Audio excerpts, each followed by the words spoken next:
नमस्कार मित्रांनो. सध्या हे भाजपच्या लोकांकडून हिंदू जागरण नावाने कार्यक्रम फारच वाढले आहेत. त्यांचे म्हणणे असते की हिंदूंनी जागृत व्हावे, पण ते त्याच्यापुढे जास्त काही स्पष्ट बोलत नाही की हिंदूंनी करावे काय.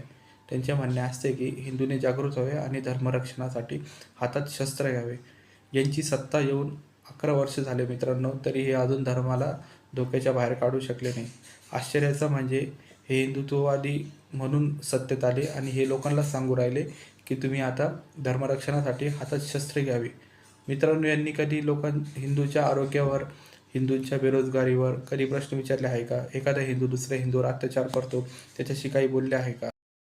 यांनी कधी एखाद्या गरीब हिंदूला विचारले का याच्या घरात खायला अन्न नाही? यांनी कधी एखाद्या हिंदू व्यापाऱ्याला काय विचारले का की जो सरकारच्या आर्थिक निर्णयांमुळे कर्जबाजारी झाला? यांचे असे म्हणणे आहे, तुम्ही धर्मरक्षा आम्हाला सत्तेत ठेवण्यासाठी करा.